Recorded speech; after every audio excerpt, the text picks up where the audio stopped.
Good evening and thank you for joining us right here on Halton News. It's Thursday, October 1st, and I'm Jessica Kading. Taking a look now at our current COVID-19 numbers, 14 more positive tests were recorded in Halton since yesterday, bringing our current total number of active cases in the region to 159. Breaking that down by region, Burlington is now reporting 43 active cases, which is 5 more than yesterday. Oakville has increased their active case number by 6 and now has 62 active COVID-19 cases. And Milton remains the same as yesterday with 31. In Halton Hills, there are 3 additional cases, bringing the total in the town to 23. Of course, the province continues to monitor the number of COVID-19 cases appearing in our public schools. That information is readily accessible on ontario.ca. There are currently 17 schools listed in our region that have at least 1 case of COVID-19 reported. Additionally, there are 2 licensed childcare centres in Halton with confirmed cases. Those are Bruce Trail Early Learning and Childcare Centre in Milton and Oakville Family YMCA in Sunningdale. It's certainly been an unprecedented start to the school year, and the strict screening protocols for students, which has included requiring a COVID test for exhibiting just one symptom, such as a runny nose, has seen many parents taking time off work and waiting for COVID test appointments, and even longer for results before their kids can go back to school. Some will be pleased to learn that as of tomorrow, these screening protocols will change. There's a new screening protocol available for download as of tomorrow that says children with fever and cough will still need to consult with a health practitioner, but those with one symptom that is less common with COVID-19, such as a runny nose, will no longer require a COVID test. Rather, they can stay home for 24 hours and see if there's improvement. Oakville MPP Stephen Crawford joins us now for more on the announcement. Yeah, thanks, Jessica. And I know this is important to anyone who has a child or in school or daycare, as I do and you do. But the government, along with the advice, took the advice of the Chief Medical Officer of Ontario and really has improved the screening protocols for children that are going to school or daycare.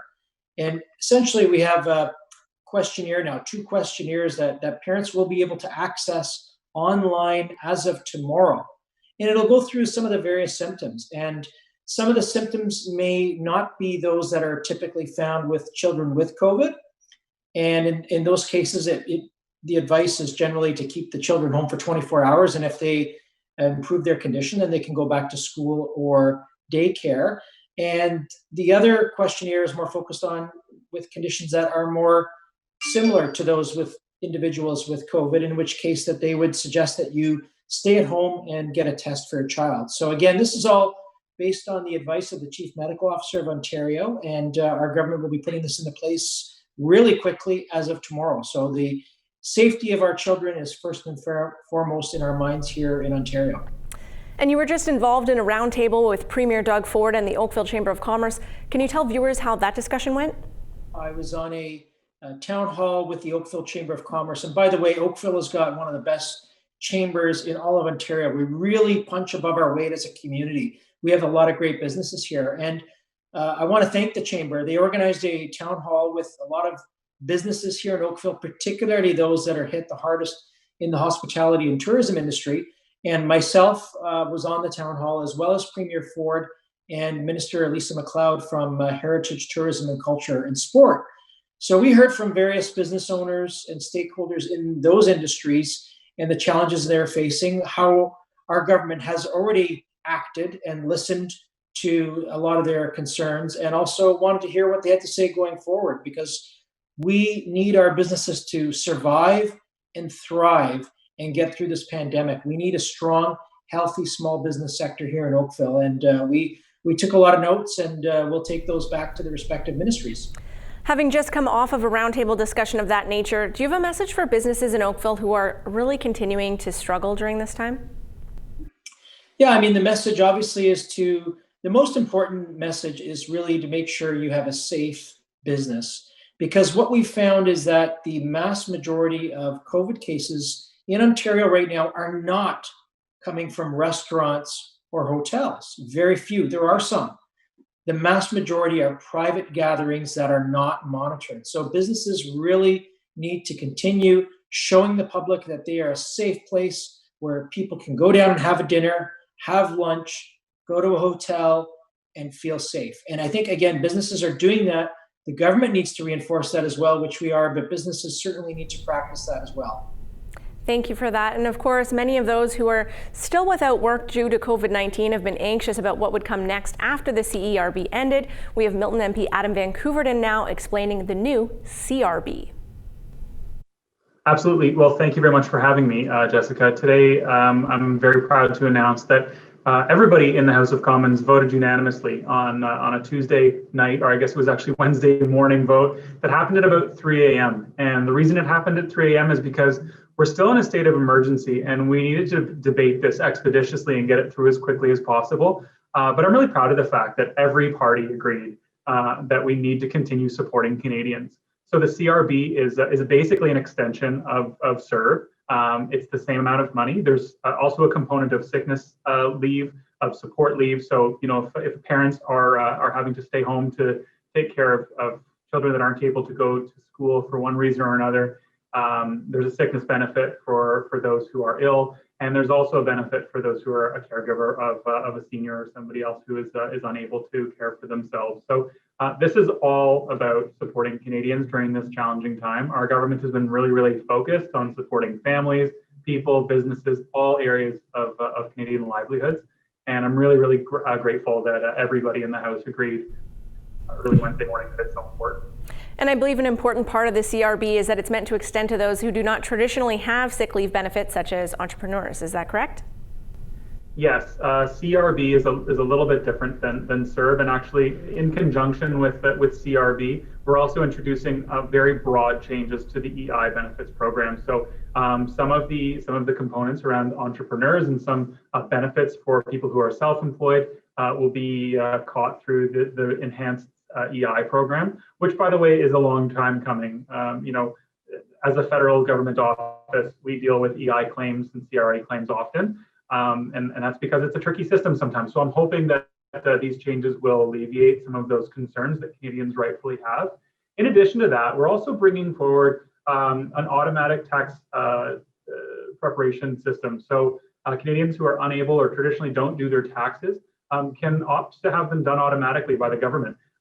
This is something that's been available in other countries for a really, really long time. In Norway, for example, the government does everybody's taxes. The taxes aren't the responsibility of people. In Estonia, I just watched a program talking about the tax system in Estonia. The person being interviewed said it took them 2 minutes to do their taxes online. The way that Canadians do their taxes needs to be updated because oftentimes the people who are unable to do their taxes or don't do their taxes are the ones that will benefit most. If you don't do your taxes, you can't get Canada Child Benefit. If you don't do your taxes, you won't receive the Canadian Disability Certificate, which is required to get your disability credit. So this is in an effort to make sure that Canadians are getting the supports they rightfully deserve from the Canadian government. And as you know, yesterday was Orange Shirt Day, a day set aside specifically to honor survivors of the residential school system. I know you wanted to speak to that as well. Yesterday was Orange Shirt Day, which is a day to remember the tragic history of the residential school system and honor the survivors of the residential school system.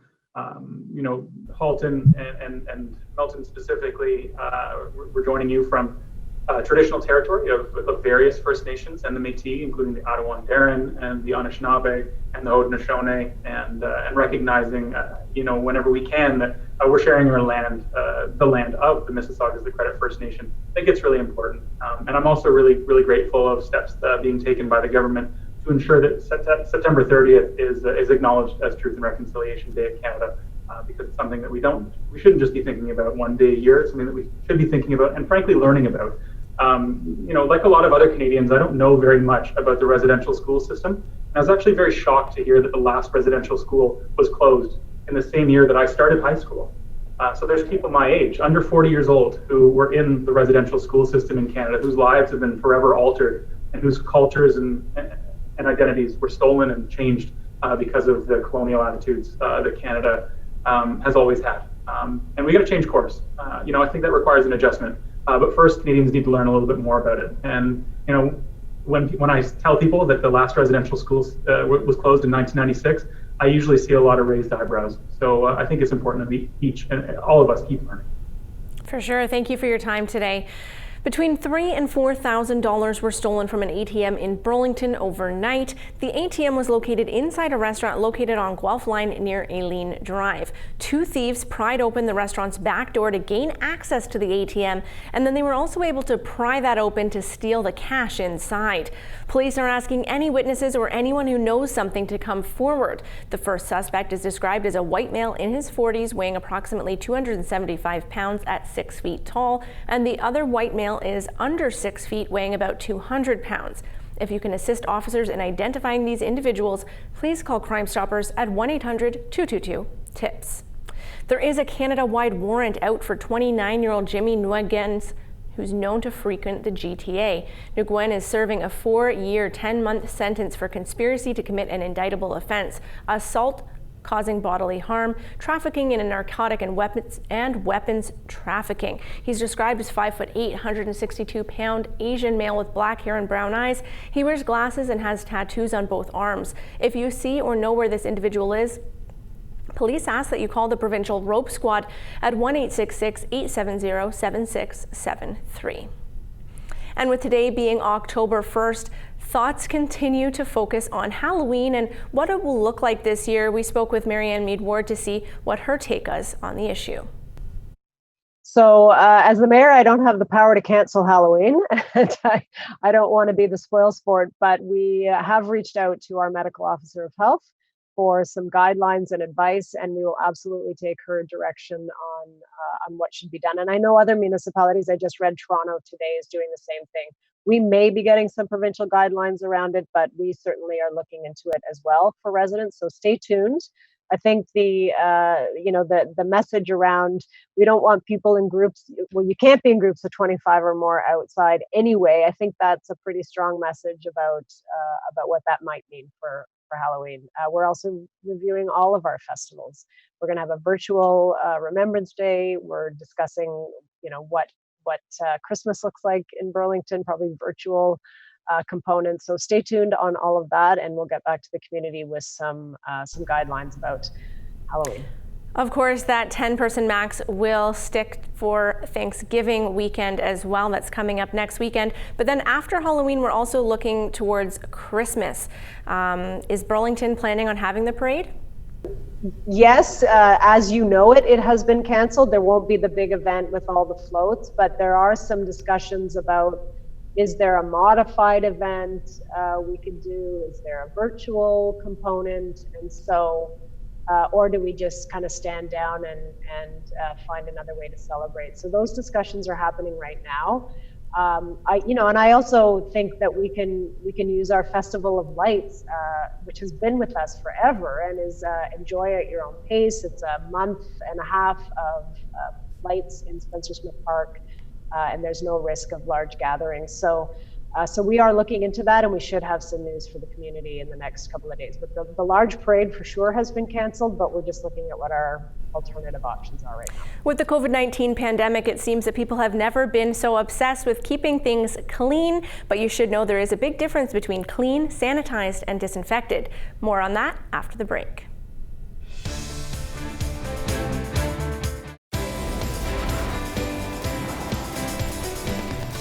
Welcome back to Halton News.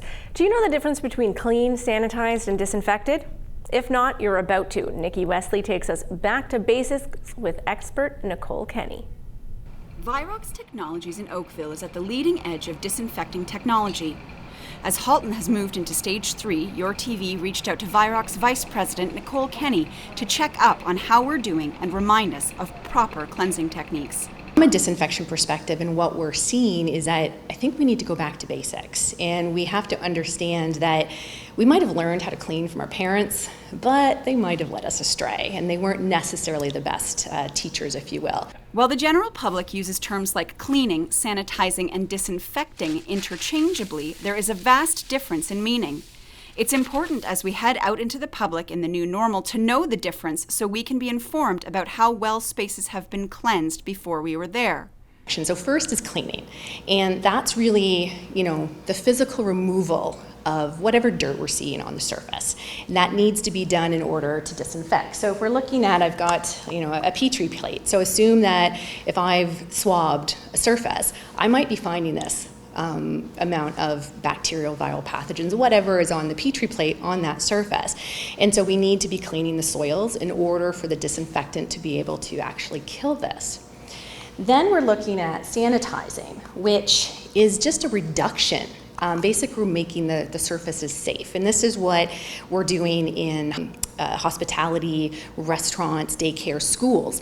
It doesn't mean that we need to disinfect to the level of hospitals, but we need to make certain that we've got a safe, healthy environment. And so basically, if we're looking at what happens next, we've removed a significant amount of bacteria. We've physically removed some viruses and fungi from here, so it becomes safer.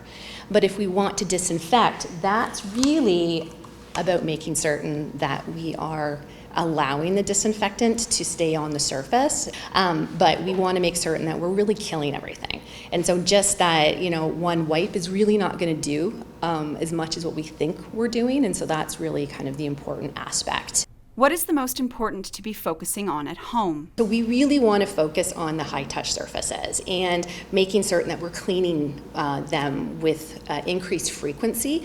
In fact, if we look at our kitchens and our bathrooms, there was a study that looked at what are the most germiest to the least germiest surfaces. And it was actually the most germy is the bathroom sink, followed by the kitchen counter, the bathroom faucet, common area doorknobs, and then the kitchen drawer knob. So where we might think is the dirtiest is actually not, and it's the bathroom sink that's the grossest. And so we do want to be thinking, we're washing our hands there, it makes sense. We're washing pathogens off, we're washing after we've used the washroom. So really it's about focusing on that. It's about focusing on, our TV remotes, our telephones, things that we're touching constantly, and making certain that we're physically cleaning and that we're using a disinfectant properly. And that's really how we can make certain we're cleaning and disinfecting appropriately at home. For more information, go to beintheknow.education. Reporting for Halton News, I'm Nikki Wesley.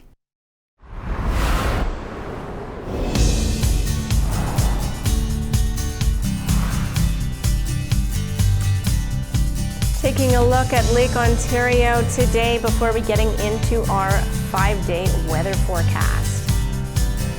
60% chance of rain showers tomorrow, but Saturday looking lovely. Fall temperatures reaching a high of 14 degrees, but with that comes a mix of sun and clouds. We are anticipating rain showers to return on Sunday, however, reaching 13 as our high. Cloudy skies expected. And then into next week, that sunshine will come back, and it won't be till Tuesday that we face that risk of rain once again.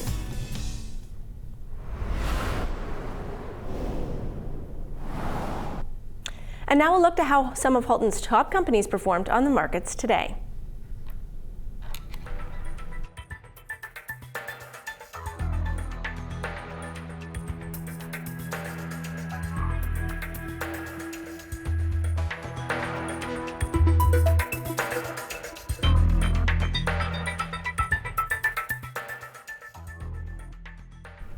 After the break, a look at some of the activities being offered by Milton Culture Days. We'll be right back with that after this.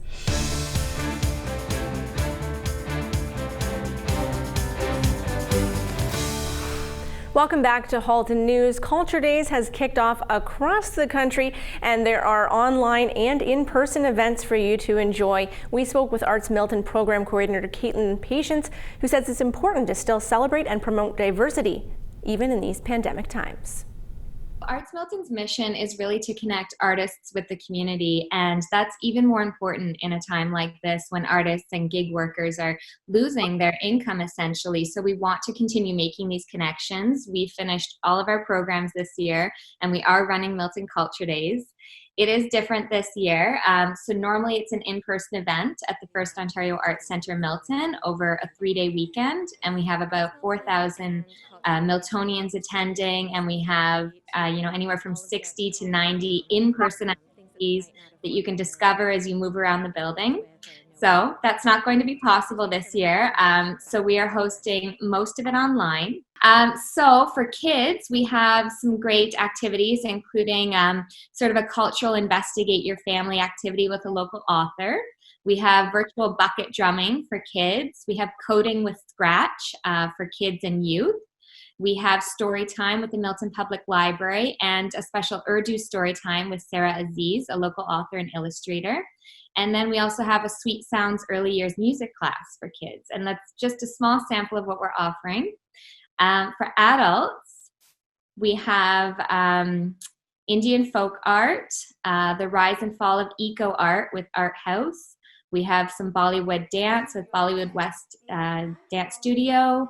We have an introduction to the creative journal, online music creation with House of Chords, and an educational series with Key Flag.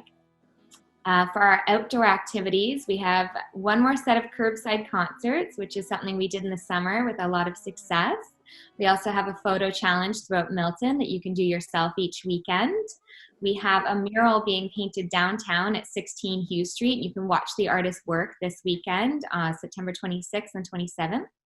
Also this weekend, you can find 3 large 6-foot wooden trees on Main Street that you can contribute to and help us decorate. And you can do nature art in the park, in Victoria Park, on October 4th. The point of Milton Culture Days is not just to bring artists to the community, it's to highlight all of the different cultures in Milton. There's so many this year. Some examples are we have facilitators who are Congolese, Caribbean, Italian, a large variety of South Asian activity organizers, as well as representatives from groups and schools that represent the blind and deaf. The easiest way to access it is to go to culturedays.ca and you're going to search for Milton Culture Days. You can also access it on the Arts Milton website, so artsmilton.com or culturedays.ca, and you'll see a list of activities from listed by date starting this weekend all the way to October 25th. And as you click into each activity, it will explain to you whether it's a live stream event or an on-site event or a pre-recorded activity. And there's no sign up. You can just add it to your calendar and then join the appropriate platform at the assigned time or find us in the community at that time. You can go to culturesdays.ca to find the activities happening in Milton, Burlington, and Halton Hills as well. Taking a look now at some upcoming events, Tourism Burlington is actually introducing the Burl Ontario Fun Pass, which offers deals and discounts from over 40 amazing businesses. There's never been a better time to stay in your own backyard, support local, and discover all that Burlington has to offer. This is a free pass for residents and their visiting friends and family. All you need to do is sign up and present your offer via your smartphone at any participating business to redeem and save. For more information or to sign up, visit tourismburlington.com. Thanks for staying with us tonight. We will see you tomorrow night. We'll be back live at 5:30. We'll see you then.